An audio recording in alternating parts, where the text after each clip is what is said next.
എന്തുണ്ട് വിശേഷം? എല്ലാവർക്കും സുഖം തന്നെയെന്ന് വിശ്വസിക്കുന്നു. ഞങ്ങളിവിടെ സുഖമായിരിക്കുന്നു. അപ്പോൾ ഞാനിന്ന് വന്നിരിക്കുന്നത് ഒരു ക്വിക്കായിട്ടുള്ള ബ്രേക്ക്ഫാസ്റ്റ് ഐറ്റം ആയിട്ടാണ്. ബ്രേക്ക്ഫാസ്റ്റ് മാത്രമല്ല കേട്ടോ, നമുക്ക് ഡിന്നറിനും എപ്പോൾ വേണമെങ്കിലും കഴിക്കാൻ പറ്റുന്ന ഒരു ദോശ. അപ്പോൾ ഇത് ഗോതമ്പ് ദോശയാണ്, ഒരു ഹെൽത്തി ആയിട്ടുള്ള ദോശ. കുറച്ച് സ്പൈസി ആണ്. പിന്നെ ഞാൻ വീഡിയോയിൽ ഡീറ്റെയിൽ ആയിട്ട് പറഞ്ഞിട്ടുണ്ട് നിങ്ങൾക്ക് എന്തൊക്കെ മാറ്റങ്ങൾ വരുത്താൻ പറ്റുന്നുള്ള കാര്യം. അപ്പോൾ നിങ്ങൾ എല്ലാവരും തയ്യാറാക്കി നോക്കുക. വീഡിയോ ഇഷ്ടപ്പെട്ടിട്ടുണ്ടെങ്കിൽ വീഡിയോ ഷെയർ ചെയ്യാനും ലൈക്ക് ചെയ്യാനും മറക്കരുത്. അപ്പോൾ ഒട്ടും താമസിച്ചിട്ട് നമുക്ക് ഇങ്ങനെയാണ് ടേസ്റ്റി ആയിട്ടുള്ള ഗോതമ്പ് ദോശ തയ്യാറാക്കാം എന്ന് നോക്കിയിട്ട് വരാം. ഓക്കെ, അപ്പോൾ നമുക്ക് സ്പൈസി ആയിട്ടുള്ളതും അതുപോലെ തന്നെ ഹെൽത്തി ആയിട്ടുള്ളതുമായ ദോശ, ക്വിക്കായിട്ടുള്ള ദോശ ഉണ്ടാക്കാൻ തുടങ്ങാം. അപ്പോൾ നമുക്ക് അതിന് വേണ്ടിയിട്ട് ഒരു ബൗൾ എടുക്കുക. അതിലോട്ട് നമുക്ക് 1 ഗ്ലാസ് ഗോതമ്പ് പൊടി ചേർത്ത് കൊടുക്കാം. പിന്നെ നമുക്ക് ചേർത്ത് കൊടുക്കേണ്ടത് മുളക് പൊടിയാണ്. കുട്ടികൾക്കൊക്കെ ആണെന്നുണ്ടെങ്കിൽ മുളക് പൊടി ചേർക്കണമെന്ന് നിർബന്ധമില്ല, കുരുമുളക് പൊടി ചേർത്ത് കൊടുത്താലും മതി. പക്ഷേ മുളക് പൊടി ചേർക്കുമ്പോഴാണ് പ്രത്യേക ടേസ്റ്റ് ഉണ്ടാവുക. ഞാനിതിലോട്ട് ഒരു 1/2 ടീസ്പൂൺ മുളക് പൊടി ചേർത്ത് കൊടുത്തിട്ടുണ്ട്. പിന്നെ ഞാൻ ഇതിലേക്ക് ചേർത്ത് കൊടുക്കാൻ പോകുന്നത് 2 പച്ചമുളക് വളരെ നൈസാക്കി അരിഞ്ഞതാണ്. അത് പച്ചമുളക് ഇടണമെന്ന് നിർബന്ധമൊന്നുമില്ല കേട്ടോ, പക്ഷേ പച്ചമുളക് കഴിക്കുമ്പോൾ ഒരു പ്രത്യേക ടേസ്റ്റാണ്. പിന്നെ അതിലോട്ട് കുറച്ച് കറിവേപ്പില ചെറുതാക്കി അരിഞ്ഞത്, കറിവേപ്പില അല്ലെങ്കിൽ മല്ലിയില ചേർത്ത് കൊടുക്കാം. അതിനുശേഷം പിന്നെ അതിലേക്ക് നമുക്ക് ചേർത്ത് കൊടുക്കേണ്ടത് കുറച്ച് ഉപ്പാണ്. പിന്നെ നിങ്ങൾക്ക് വേണമെന്നുണ്ടെങ്കിൽ ക്യുമിൻ്റെ പൗഡർ, ജീരകത്തിൻ്റെ പൗഡർ, ഗരം മസാല, അതൊക്കെ നിങ്ങളുടെ താല്പര്യത്തിനനുസരിച്ച് മാറ്റം വരുത്തിക്കോളൂ. ഞാനതൊന്നും ചേർക്കുന്നില്ല. ഇത്രയും പൗഡേഴ്സ് എല്ലാം ചേർത്ത് നന്നായിട്ട് അങ്ങ് മിക്സ് ചെയ്ത് കൊടുക്കാം. മുളക് പൊടിയൊക്കെ നന്നായിട്ടൊന്ന് യോജിക്കട്ടെ.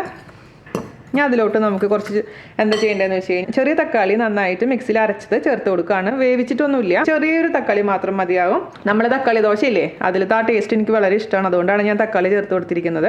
നിങ്ങൾക്കിപ്പോൾ തക്കാളി താല്പര്യം ഇല്ലെങ്കിൽ ഒഴിവാക്കാം, അല്ലെങ്കിൽ തക്കാളി ചെറുതാക്കി അരിഞ്ഞിട്ടാലും മതിയാകും. പിന്നെ ഞാൻ ഇതിലേക്ക് കുറച്ച് സവാള കൊത്തിയരിഞ്ഞത് ചേർത്ത് കൊടുക്കുകയാണ്. അത് കുട്ടികൾക്ക് ചിലപ്പോൾ ഇഷ്ടം ഉണ്ടാവില്ല. അപ്പോൾ അങ്ങനെയാണെന്നുണ്ടെങ്കിൽ കുട്ടികൾക്ക് സവാള ചേർക്കണ്ട, അല്ലെങ്കിൽ ചെറിയ ഉള്ളി വേണമെങ്കിൽ നമുക്ക് ചേർക്കാം. അവസാനമായിട്ട് ഞാൻ ചേർക്കാൻ പോകുന്നത് നമ്മുടെ ഇതിൻ്റെ ഒരു ഹീറോ എന്ന് പറയുന്നത് പൊട്ടറ്റോ വേവിച്ച് ഫോർക്ക് നന്നായിട്ട് ഉടച്ചു കൊടുത്താൽ മതി, അല്ലെങ്കിൽ ഗ്രേറ്റ് ചെയ്ത് കൊടുത്താലും മതിയാവും. പച്ചയ്ക്ക് ഞാൻ പ്രാവശ്യം ഇട്ട് നോക്കിയപ്പോൾ എനിക്ക് ഒരുപാട് സമയം എടുത്തത് കുക്കാവാൻ, അതുകൊണ്ട് ഞാൻ പിന്നെ വേവിച്ചിട്ടാണ് ഇടുന്നത്. ഇപ്പോൾ പൊട്ടറ്റോ താല്പര്യം ഇല്ലെങ്കിൽ പൊട്ടറ്റോ ഒഴിവാക്കാം. അല്ലെങ്കിൽ നമുക്ക് ഇതിലോട്ട് ഞാൻ കഴിഞ്ഞ മറ്റേ വീഡിയോയിൽ പറഞ്ഞ പോലെ തന്നെ ബീട്രൂട്ട് അരച്ചതോ അല്ലെങ്കിൽ ക്യാരറ്റ് അരച്ചതോ അതുപോലെ തന്നെ പാലക്ക അരച്ചതോ എന്താണെങ്കിലും നിങ്ങൾക്ക് ചേർത്ത് കൊടുക്കാവുന്നതേ ഉള്ളൂ. നന്നായിട്ട് മിക്സ് ചെയ്തതിന് ശേഷം നമുക്കിതിലേക്ക് ആവശ്യത്തിനുള്ള വെള്ളം ചേർത്തിട്ട് നന്നായിട്ട് അങ്ങ് മിക്സ് ചെയ്തെടുക്കാം. വെള്ളം നമുക്ക് ഒഴിച്ചു കൊടുക്കാം, കുറച്ചായിട്ട് ഒഴിച്ചു കൊടുക്കാം.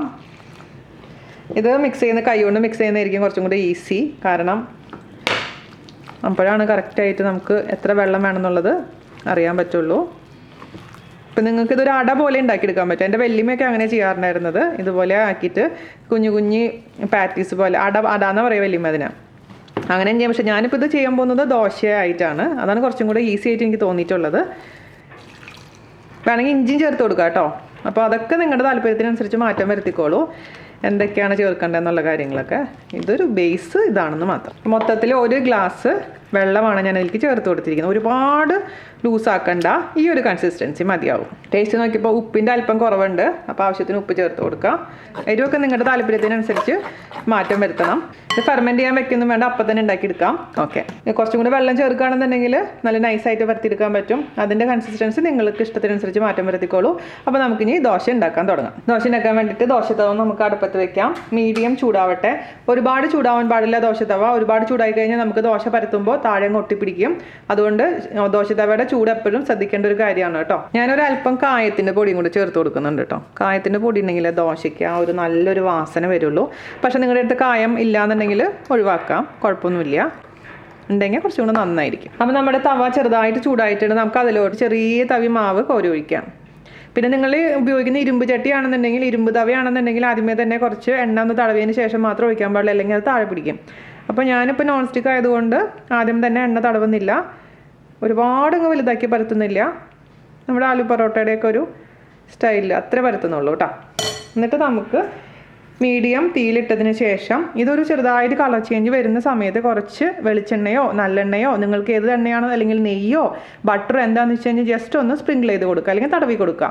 അതിനുശേഷം നമുക്ക് സമയമെടുത്ത് കുക്ക് ചെയ്യണം, കാരണം നമ്മളിതിലേക്ക് ഗോതമ്പ് മാവും അതുപോലെ തന്നെ പൊട്ടറ്റോ ഓൾറെഡി കുക്ക് ചെയ്തിട്ടുള്ളതാണ്. എന്നാൽ പോലും അപ്പോൾ അതനുസരിച്ച് ചെയ്തോളൂ. അത്യാവശ്യം ഇവിടുത്തെ കളറൊക്കെ ചേഞ്ച് ആയിട്ടുണ്ട്. നമുക്ക് അതിലോട്ട് കുറച്ച് സ്പൂൺ ഉപയോഗിച്ചിട്ടോ അല്ലെങ്കിൽ ഇതേപോലെ ബ്രഷ് ഉപയോഗിച്ചിട്ടോ കുറച്ച് ഇപ്പോൾ എണ്ണ ഇല്ലാണ്ട് നമുക്ക് ഉണ്ടാക്കാം കേട്ടോ. അപ്പോൾ ഹെൽത്ത് നോക്കുന്നവരൊക്കെ ആണെന്നുണ്ടെങ്കിൽ ഒട്ടും തന്നെ എണ്ണ താല്പര്യം ഇല്ലാന്നുണ്ടെങ്കിൽ എണ്ണ ഒഴിക്കണ്ട. പക്ഷെ എണ്ണ ഒഴിച്ചിട്ടുണ്ടെങ്കിലാണ് കുറച്ചും കൂടി ഒരു ടേസ്റ്റ് ഉണ്ടാവാമെന്ന് മാത്രം. ഒരുപാടൊന്നും വേണ്ട, ഒന്ന് മൊരിയാൻ വേണ്ടി മാത്രം. ചൂട് എപ്പോഴും മെയിൻറ്റെയിൻ ചെയ്യുക. ചൂട് ഇപ്പോൾ ഞാൻ മീഡിയത്തിലാണ് വെച്ചിരിക്കുന്നത്. അപ്പുറത്തെ സൈഡ് നന്നായി കുക്ക് ചെയ്തതിന് ശേഷം മാത്രം തിരിച്ചിടുക. ഇത് ബാച്ചിലേഴ്സിനും അതുപോലെ തിരക്കുള്ള അമ്മമാർക്കൊക്കെ ചെയ്യാൻ പറ്റുന്നത്. അപ്പോൾ രാത്രിയൊക്കെ വീട്ടിൽ വന്ന് ഈവനിങ് ഒക്കെ വന്നിട്ട് നൈറ്റ് എന്ത് ഡിന്നർ എന്നൊക്കെ ആലോചിച്ച് തല പുകയുന്ന സമയത്ത് നമുക്ക് ചെയ്യാൻ പറ്റുന്ന ഓപ്ഷനാണ്. അപ്പോൾ നിങ്ങൾക്ക് പൊട്ടറ്റോ രാവിലെ തന്നെ കുക്ക് ചെയ്ത് ചിലപ്പോൾ ബാക്കി എൻ്റെ ഫ്രിഡ്ജിൽ എപ്പോഴും പൊട്ടറ്റോ കുക്ക് ചെയ്ത് ഇരിപ്പുണ്ടാവും. അപ്പോൾ പിന്നെ പെട്ടെന്ന് തന്നെ അത് എടുത്തിട്ട് ഇടാം.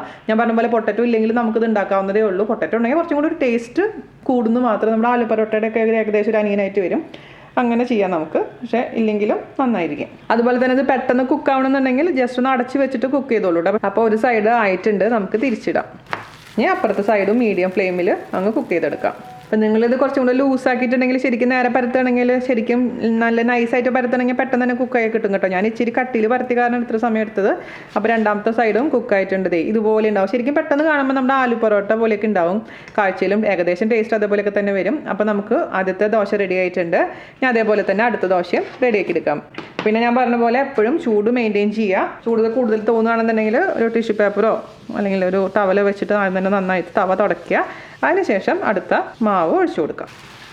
അപ്പം നിങ്ങൾക്ക് ഇത് വേണമെങ്കിൽ നേരത്തെ തന്നെ മാവ് റെഡിയാക്കി വെക്കാം. അതിനുശേഷം ഇപ്പോൾ പുറത്തിരുന്ന് കഴിഞ്ഞാലും കുഴപ്പമൊന്നുമില്ല. പുറത്തിരിക്കും തോറും കുറച്ച് ഫെർമെൻറ്റേഷൻ കൂടുമ്പോൾ ഫെർമെൻ്റ് ആകുമ്പോൾ കുറച്ചും കൂടി ടേസ്റ്റ് കൂടുതലായിരിക്കും. അതേസമയം ഇത് ഇൻസ്റ്റൻ്റ് ആയിട്ടും ചെയ്യാൻ പറ്റും, കുറച്ച് സമയം കഴിഞ്ഞിട്ട് ചെയ്യാൻ പറ്റും. അപ്പോൾ നേരത്തെ റെഡിയാക്കി പുറത്തും വെക്കാം അല്ലെങ്കിൽ ഫ്രിഡ്ജിലും വെക്കാം. ആവശ്യമുള്ള സമയത്ത് നമുക്ക് തയ്യാറാക്കി എടുക്കാം. അപ്പോൾ ബാച്ചിലേഴ്സിനൊക്കെ ഏറ്റവും ഉപകാരപ്പെടുന്നൊരു റെസിപ്പിയാണിത്. രണ്ടാമത്തെ ദോശ റെഡി ആയിട്ടാണ് അതുപോലെ തന്നെ മൊത്തത്തിൽ ഉണ്ടാക്കിയെടുക്കാം കേട്ടോ. അപ്പോൾ ഇതാ ഞാൻ ഫോട്ടോ ഒക്കെ എടുത്ത് കൊണ്ടുവന്നു കേട്ടോ. മൊത്തത്തിൽ 8 ദോശയാണ് എനിക്ക് കിട്ടിയിരിക്കുന്നത്. ഞാൻ വലുതാക്കി ഉണ്ടാക്കിയിട്ടുണ്ടായിരുന്നു പെട്ടെന്ന് ജോലി കഴിയാൻ വേണ്ടിയിട്ട്. അപ്പോൾ ചെറുതാക്കി ഉണ്ടാക്കണമെങ്കിൽ നമുക്ക് 10 ദോശ വരെ കിട്ടും. അപ്പോൾ 8 ദോശ, അതിൽ ഞാൻ ഒരു ദോശ നിങ്ങൾക്ക് വേണ്ടി ഒന്ന് ടേസ്റ്റ് ചെയ്യാം. അപ്പോൾ ഞാൻ പറഞ്ഞ പോലെ തന്നെ ഇത് മീനില്ലാത്ത മീൻകറി, അതായത് തക്കാളിക്കറിയാണ് ഇതിൻ്റെ കൂടെ ഞാൻ സെർവ് ചെയ്യുന്നത്. അല്ലെങ്കിൽ നിങ്ങൾക്ക് ഇഷ്ടമുള്ള ഏത് കറി വേണമെങ്കിലും ഇതിൻ്റെ കൂടെ കഴിക്കാം. മീൻകറിയുടെ കൂടെ ആണെങ്കിലും ചിക്കൻ കറിയുടെ കൂടെ ആണെങ്കിലും നിങ്ങൾക്ക് കഴിക്കാം. ഇത് അപ്പോൾ ഞാൻ കുറച്ച് തക്കാളിക്കറി ഒഴിച്ചു കൊടുത്തിട്ടുണ്ട്. ഇത് കണ്ടില്ലേ, ഇത് ഒരുപാട് മൊരിയില്ല കേട്ടോ, ഇച്ചിരി സോഫ്റ്റ് ആയിട്ടുള്ള ദോശയാണ്. അതാണ് അതിൻ്റെ ടേസ്റ്റ്. ഒന്ന് നോക്കി കഴിച്ചു നോക്കാം. അരേ വാ, സൂപ്പർ എന്ന് പറഞ്ഞാൽ സൂപ്പർ ആയിരുന്നു കേട്ടോ. തീർച്ചയായിട്ടും എല്ലാവർക്കും ഇഷ്ടപ്പെടും. അപ്പോൾ എല്ലാവരും തയ്യാറാക്കിയതിന് ശേഷം അഭിപ്രായം പറയാൻ മറക്കരുത്. അപ്പോൾ അടുത്ത അടിപൊളിയായിട്ടുള്ള വീഡിയോ ആയിട്ട് വരുന്നവരെ നന്ദി, നമസ്കാരം. Thank you.